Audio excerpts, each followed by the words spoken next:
Hi and a very good morning to everyone. So today me and my friends, we will be discussing a poem entitled Jabberwocky by Lewis Carroll. So before we start our discussion, we would like to introduce ourselves, starting from Alicia. Hi, my name is Alicia Christina. Hi, my name is Ain. Hi, my name is Angel. Hi, my name is Hidayah. And now I will invite Ain to recite the poem. 'Twas brilliant and the slimy tubes did gyre and gimble in the wave. All mimsy were the borogoves, and the mome raids outgrape. Beware the Jabberwock, my son, the jaws that bite, the claws that catch. Beware the Jab bird and shun, the frumious bandersnatch. He took his whopper sword in hand, a long time the medicine pole he sought. So rested he by the tum-tum tree, and stood awhile in thought. And as in uffish thought he stood, the Jabberwock with eyes of flame came whiffling through the tulgey wood, and bubbled as it came.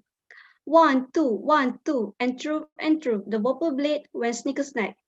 He left it that, and with his head he went galloping back. And as to slain the Jabberwock, come to my arms, my beamish boy. O fabulous day, Callooh, Calais, he shouted in his joy. 'Twas brillig, and the starry toves did gyre and gimble in the wave. All mimsy were the borogoves, and the mome rats outgrape. Wow, Ain, what a beautiful recitation.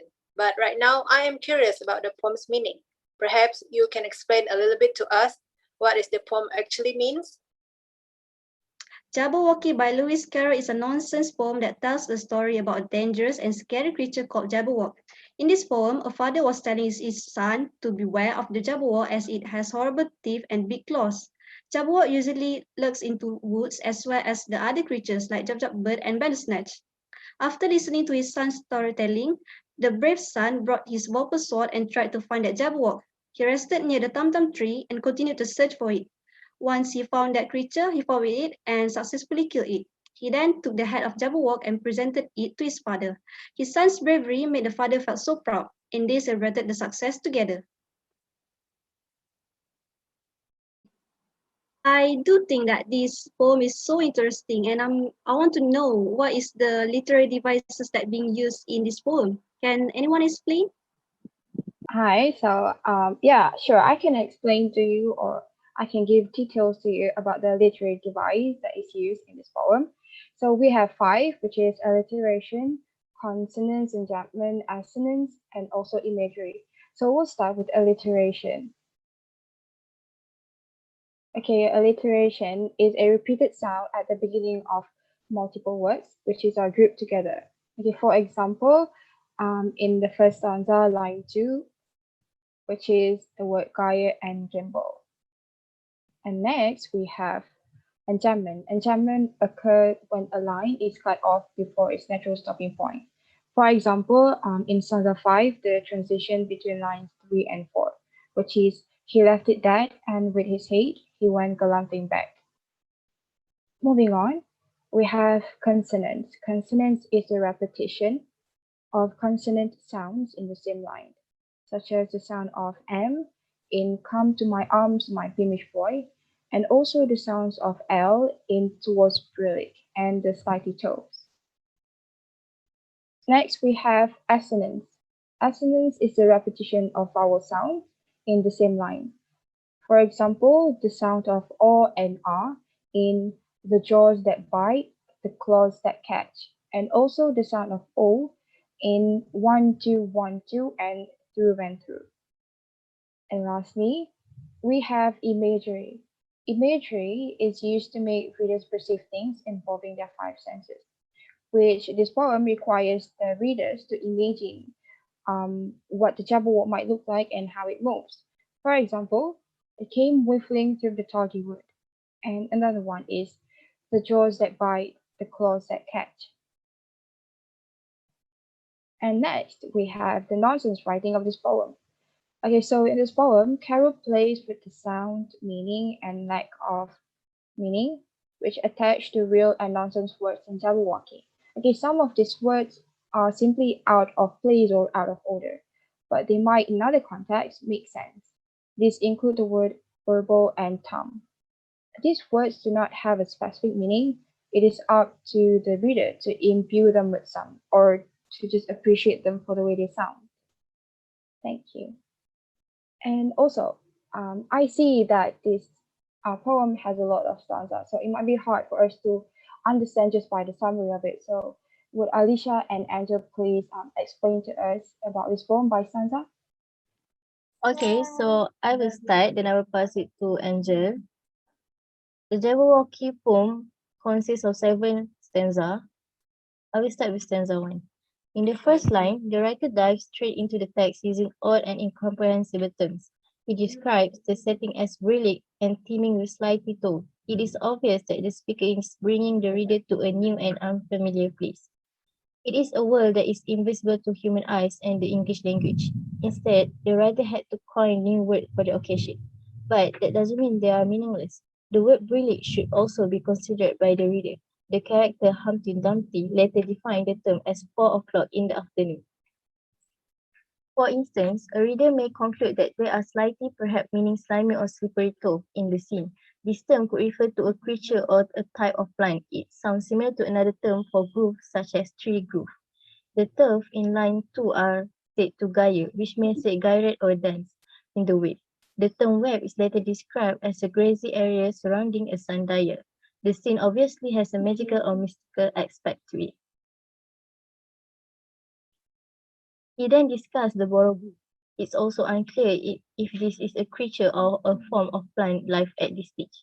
The borough is all whimsy, which seems to be a form of life. It looked like the word whimsy or flimsy. Sarah concludes by saying that mom writes out grape. Again, it is difficult to describe this time precisely. But another kind of creature is behaving in unusual manner. After the publication of this poem, the term mom has come to mean a fool. However, in the Looking Glass, Humpty Dumpty described it as a from home, rat as a kind of turtle, and out grape as a noise, something like a loud squeak. The second stanza is less confusing, but it also speaks of a future somewhat far from our own. A speaker enters the story and wants his sons to be on the lookout for the Jabberwock. The Jabberwock is the most significant creature in the poem, but Carol does not have adequate background clues, at least at first, to determine what it is. What the writer learns is that it has biting jaw that the claws that catch. It's clearly something frightening and it's darkened the general mood of the poem. He then adds another creature into the text, the Jabberwocky, which should be avoided, and the Bandersnatch, which has been characterized as furious. Carol later discovered that the word furious meant fuming and angry.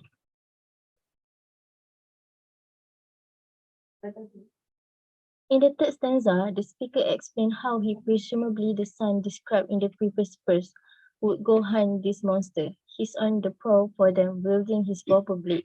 The word bobber has never been described properly, but it is clearly a suffix to the word sword, describing what type of sword it is and or what it can do. The son looked for the Jabberwocky for a long time. He is referred to as a madsom foe, implying that the Jabberwocky is the ultimate, most aggressive of the species. In the third line, the son is resting under the tum-tum tree. He probably spent a few minutes alone with his mind trying to figure out what he was going to do next. But something happened while he was waiting. The Jabberwock appears out of nowhere when the average, perhaps meaning plain or frustrated thought are in his mind. He has blazing eyes that refer to the creature's threatening existence and intrinsic threat. The fire sign makes the Jabberwock seems evil and something to be defended against. The Jabberwock when whistling, according to the speaker, the most likely means easy, and it sounds onomatopoeic as if imitating the sound of air flowing across a surface. The wood is called talgi, a name of no specific definition. As it bubbled into the speaker's vision, the Jabberwock introduced a curious figure. This term may have a sense now, but Carol most definitely did not want to associate the sounds babies make with his menacing Jabberwocky. So now we'll be explaining about stanza 5. So in the fifth stanza, the sun and the Jabberwock are battling. So the sword seems to be piercing the Jabberwock as it moves in and through as their bodies pass 1, 2, sneak a snack, says the razor. These are all really onomatopoeic words. They imply the acts that are taking place by their sounds. This is a crucial component of nonsense poetry, as well as nursery rhymes. The Jabberwock, who had been portrayed as a formidable adversary, is easily dispatched. The son took the head of the corpse and left the body where it had fallen. He then returned home, galloping back to his roots. The term galloping suggests an operation that would be difficult to carry out. Maybe because he's holding the Jabberwock's head, his footsteps are heavy and challenging. Next, stanza 6. So in stanza 6, the father of the son speaks again. The father of the son speaks again, and then he inquires of the son as to whether he has killed the Jabberwock, to which the son responds affirmatively. The father is overjoyed with his son and invites him to come to his arms. He is a beamish kid, according to his dad. A reader can infer that this is a positive thing based on background clues, and it seems to have something to do with the act of smiling or beaming. The father refers to his son as a source of light. He then moves on to a larger celebration. The Jabberwock death is a major event in the world, and he exclaims, "Kalu Kale." This term seems to be linked to a different celebratory expression, "Hip hip hooray." He also declares that the day the Jabberwocky is killed is a frabjous day, which sound like a mix of fabulous and joyful. The father was so overwhelmed with emotion that he chortled as he spoke. Okay, so in stanza 7, the mom wrath even outgrabbed. The first stanza is reiterated in the final stanza. It serves as a bookend to the poem, returning the reader to the beginning. And then it alludes to how the world goes on, Jabberwock or no Jabberwock. These lines also serve as a reminder that the Bandersnatch and the Jab bird, which are mentioned in the text, are still out there.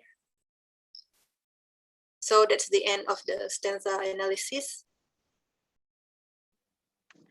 Okay, this is such an interesting poem. So what do you guys think about this poem? For me, I think this poem is also quite interesting as it has some nonsense writing in it, so I guess it's fun to read. Thank you. For me, this poem is very unique, and it has a lot of, weird and unique words that I have never heard before. Okay, I guess that is all for today's discussion. Thank you guys for listening. So everyone else in the class, what do you guys think about this poem? Feel free to tell us.